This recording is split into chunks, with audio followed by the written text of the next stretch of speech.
Hi and welcome to this 10 minutes mini webinar on getting out of your comfort zone. I am Jan Peter Orsnes, consultant and author of the book Unlock Your Future and owner of Quantum Leaps Consulting. Vibrations are not something new to us. Most of us are aware of them, one way or the other, or in certain situations. The problem we encounter, though, is that the vast majority of people are not aware of the connection between their vibrations and their results in life. It is unfortunately very common to see a person in what could be called a bad or confused vibration at the same time busily attempting to get good results. This is especially true when it comes to selling. They are thinking of what they don't want while at the same time trying to get what they want. That could be compared to a person jumping off the top of a house hoping to go up. The laws of the universe operate in an orderly manner, so the result is unfortunately obvious.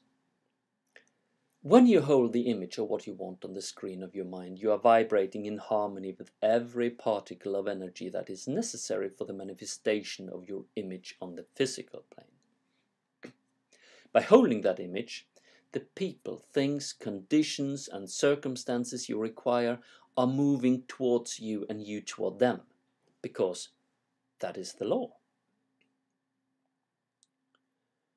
It is probably generally accepted that no one has ever seen the mind, that the mind is activity, not a thing. Without a clear mental image to work with, though, confusion cannot be eliminated.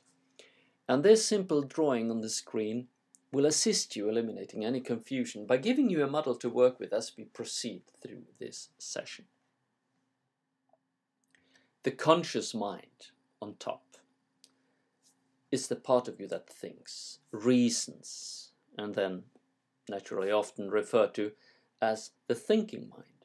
Your free will lies in this part of your mind, and therefore here is where you choose your level of vibration or your mood. Your conscious mind can accept or reject any idea. No person or circumstance can cause you to think about thoughts or ideas you do not choose. And this is important because the thoughts you choose will eventually determine your results in life. All pain, pleasure, abundance, or limitations are either originated in your conscious mind or, as for most of us, accepted and critically from an outside source. Opinions are a cheap commodity. As you accept thought, it is impressed upon the second part of your personality and you become what you think about. And this second part is your subconscious mind. And this is the part of you that is certainly the most magnificent. It is your power center. It functions in every cell of your body. Every thought or word your conscious mind chooses to accept, this part must accept. It has no ability to reject. This part of you operates in an orderly manner. By law, it expresses itself through you in feelings and actions. And any thought you continuously impress upon your subconscious mind over and over again becomes fixed in this part of your personality. Fixed idea will then continue to express themselves without any conscious assistance until they are replaced. Fixed ideas are more commonly referred to as paradigms or habits. We have some good ones and we have a lot of bad ones. The subconscious mind is the part of you referred to as spirit. It knows no limits. Then there is the body. Although the most visible and obvious part of you, here it is the smallest. The body is the physical presentation of you, the material medium. It is merely the instrument of the mind, or the house you live in, if you like. The thoughts or images that are consciously chosen impressed upon the subconscious mind must move your body into action. Because, as we said, your subconscious mind is in every cell of your body.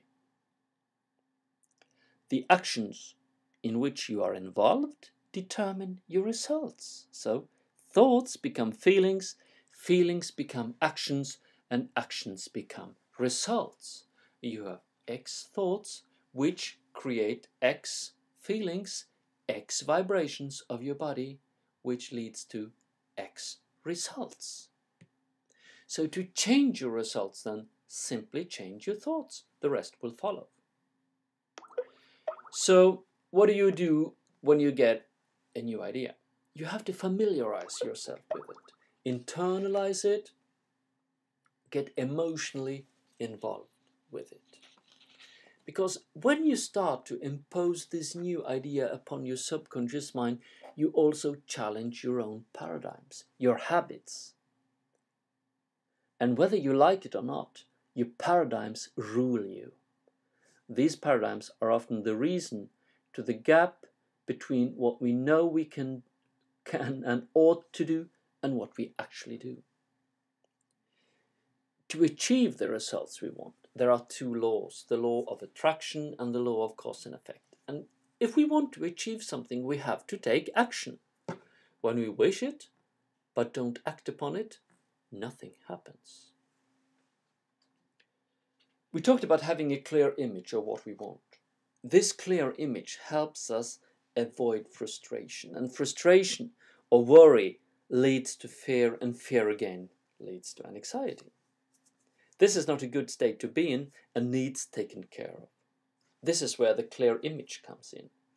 The results we achieve are never a result of our potential, because we have infinite or unlimited potential, but it is a function of our awareness of our potential.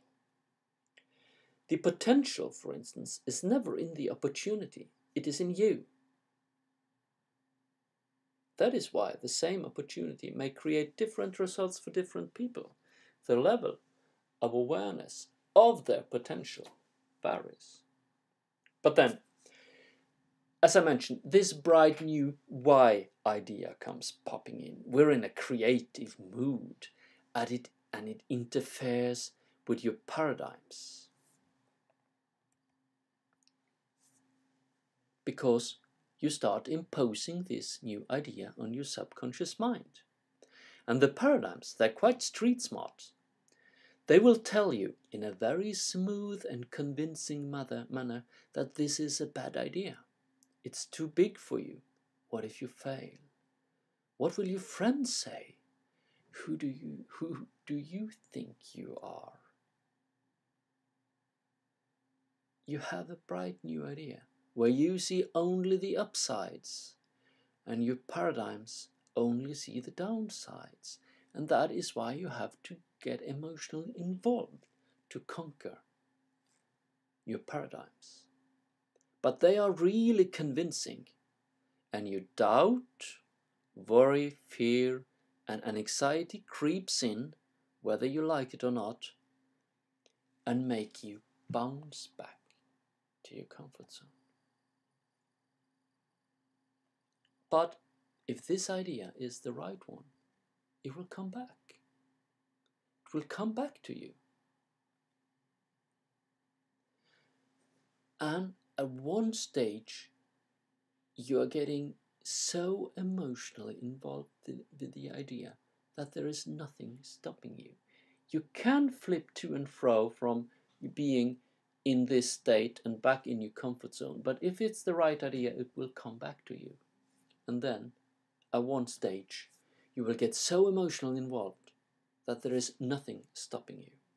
And this is where you really challenge your own paradigms, your X's. You challenge your worries, your fears, and your anxieties, and you move into massive action whatsoever on your new idea. And you're breaking through your terror barrier into freedom. And to the contrary of what your paradigms have told you, you survived. Even more, you have increased your awareness of what you can do. Your self-image has got a boost. And this is important because you can never outperform your self-image. When you break through, you just have to close your eyes and jump. As in many other situations in life. close your eyes and jump. There is a pattern to this. Achieving your goal is not about doing certain things. It is about doing things in a certain way. And you have lifted yourself to a new level of awareness. And now that, for a while, becomes your comfort zone. So if you want to grow even further, you have to do it all over again.